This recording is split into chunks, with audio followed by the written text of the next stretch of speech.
Boom, people, welcome back to the show. Today, we're gonna talk about legal costs for a fund. I actually this week sat down with 6 different attorneys to ask them about their rates, their fees, what they would do for a fund. I gave them all the same prompt. I'm gonna walk you through the answers I got, which were very surprising from these lawyers, and the range of prices that you have costs for a fund. Now, a few things before we get into this. We're gonna talk about the fund launch formula, how to get started, how to do this whole thing inside of your fund.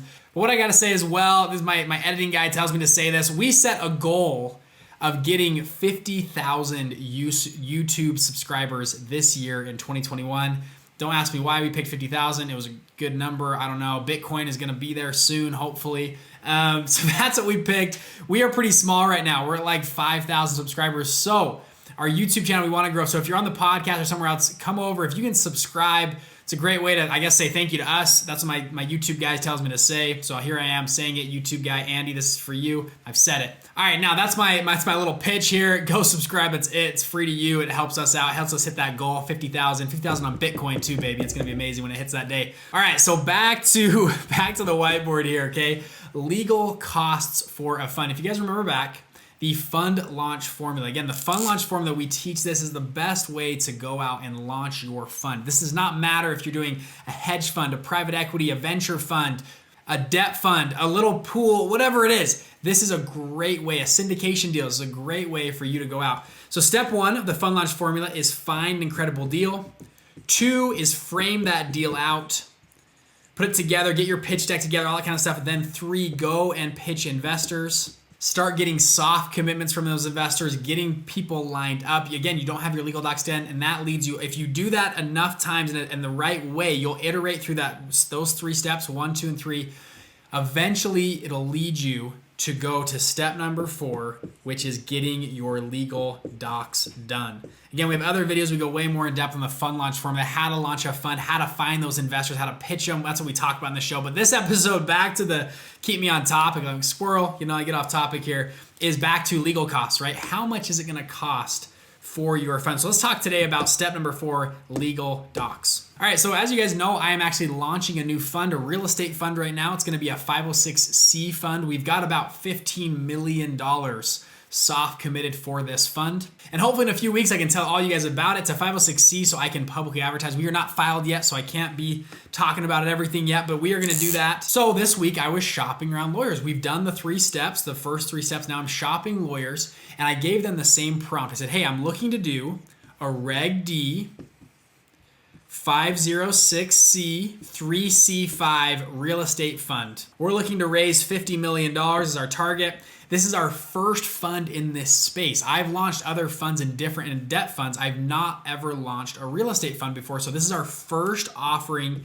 in this space. We're gonna raise money primarily from Utah, Nevada, Arizona, and California. We might have a few investors other places, but those are probably about a 4-state offering. This is the prompt that I gave to my lawyers. Now again, if you don't know what a 506c or a 3c5 fund, that's okay. Go watch our other videos. We got other stuff that walks through what all those mean. So first lawyer I get on the phone with, great guy, nice gentleman, him and his associate. Actually, his associate was kind of interesting to talk to, but he was great. They quoted me, and it was almost like pulling teeth to get them to give me a price. I asked them, hey, I want this to be a quick call. This is what I'm looking for. I know what I want. I've done funds before. Can you give me a timeline and a budget for this? And they kept asking questions. They were back and forth. They didn't want to give me a price. And I said, no, hey, give me, I don't even care if it's a big ballpark, but just give me a range for where typically this type of a fund will land. First legal team I talked to, they said, hey, we could have this done in about 4 weeks. And they quoted me $75,000 to $125,000. Which I thought was pretty high, but these guys apparently are the best in the business. They've got all the degrees, they got everything. About $100,000 budget for a first-time fund in 3 states. I said, okay, I thanked them for their time. Now they again reminded me, which is a great reminder for you guys as well. When I'm going through these numbers, when you raise your fund, the fund can reimburse the legal setup costs. So if I did go with these guys, and let's say it's $100,000, I set up my $50 million fund. We have the money hopefully already soft committed, which we do. money comes in, I get reimbursed $100,000 as a setup. It's an expense of the fund. It can get reimbursed. Now, the downside of that is now your fund is now in the hole 100 grand. You've got to make that up through your investing, but still it's not coming out of your pocket. It's spread through pro rata through the investors. So it's a good note to make before I move on. Okay, and I need to redraw this out because this was looking ugly here, okay? So timeline budget. Okay, so that was my first offer. Second guy I get on the phone with, nice gentleman. He tells me they do funds all the time. He gives me a quote. He goes, we could have this done in probably about 2.5 weeks, maybe a little bit longer depending on how many changes you want. But if you have everything ready to go, probably about 2.5 weeks. And he quoted me their base package. If I paid in full today, okay, today paid in full was $10,000. And he had another package that was about $22,000, another package that was about $35,000. Those two top packages, you got them for a year on retainer. They could help answer questions. They could be on investor calls. Whatever you needed them to do, they would be it. But if you just wanted the fund set up, the first package, $10,000, about 3-week timeline. So I just went from a 75 grand offer on Fund Docs all the way down to a $10,000 offer on Docs. So now I'm all over the place, right? What do I expect from a lawyer? How do I know what to do? I decide to ring up the phone again. I call a third lawyer. He tells me about 4 weeks,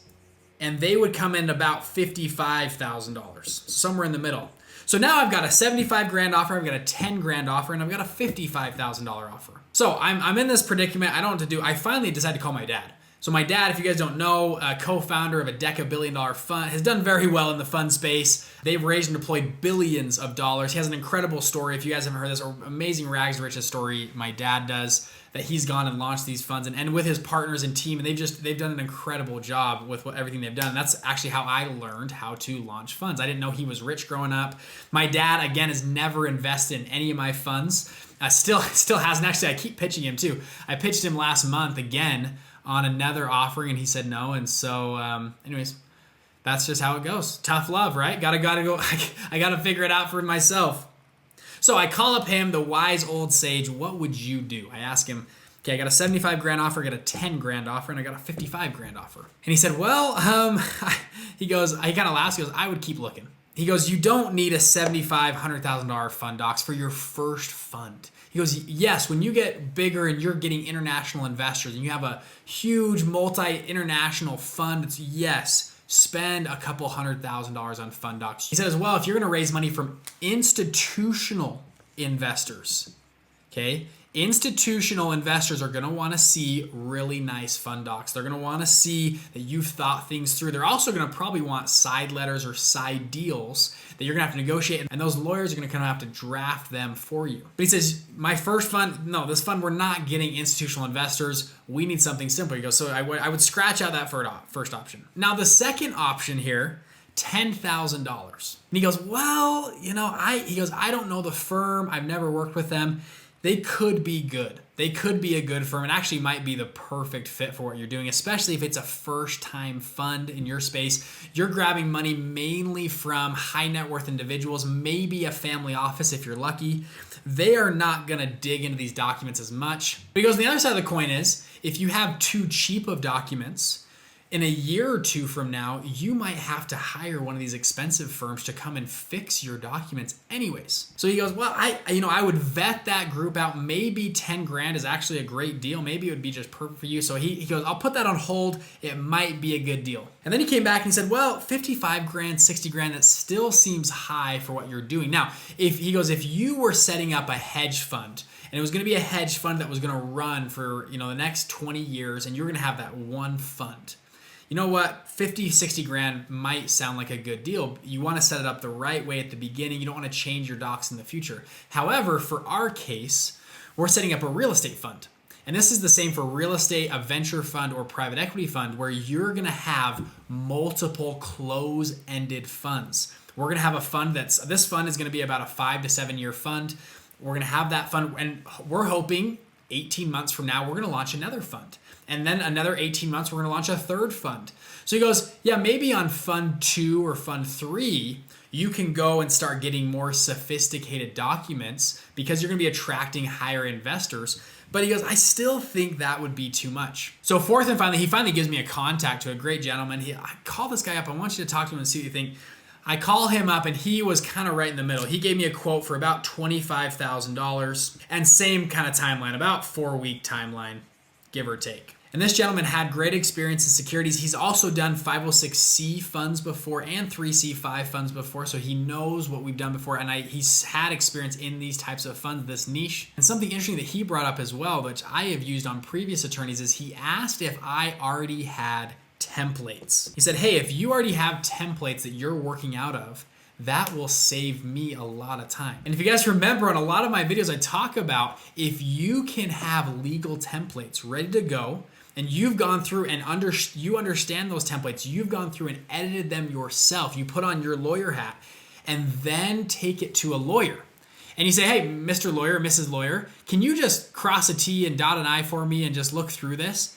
Most lawyers bill by the hour, and that will save them a significant amount of time if they're open to it.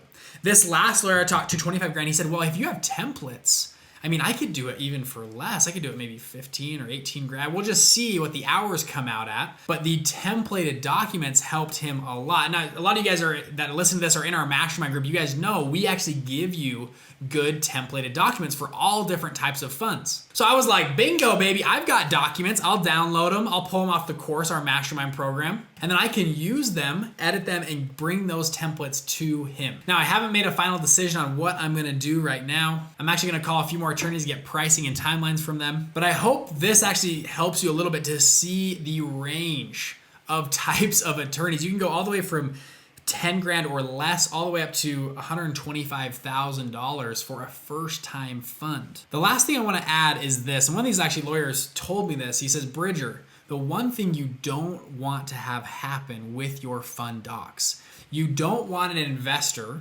to take those documents, send them to their own lawyer and say, hey, can you look through this? Give me, what do you think of these docs?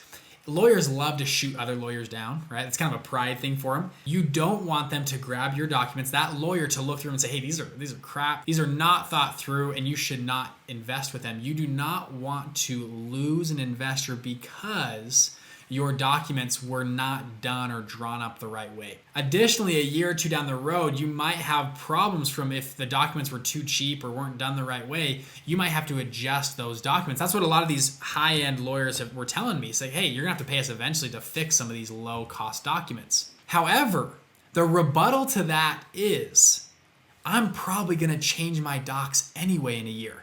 I don't even know what I don't know right now, and so a year goes by, I'm probably gonna have to make tax changes and codes and law changes because things are gonna change anyways. So I don't wanna pay you guys twice, 100 grand each for each one. Maybe I'll start small, get started, get moving, and then I can come back to you guys later and you help fix and correct a few things. Something I'm big on inside of our programs as well, as you guys know if you're in our programs, is getting started, is getting moving. That's why back to the beginning, the fund launch formula is designed to build momentum. 95% of funds never launch.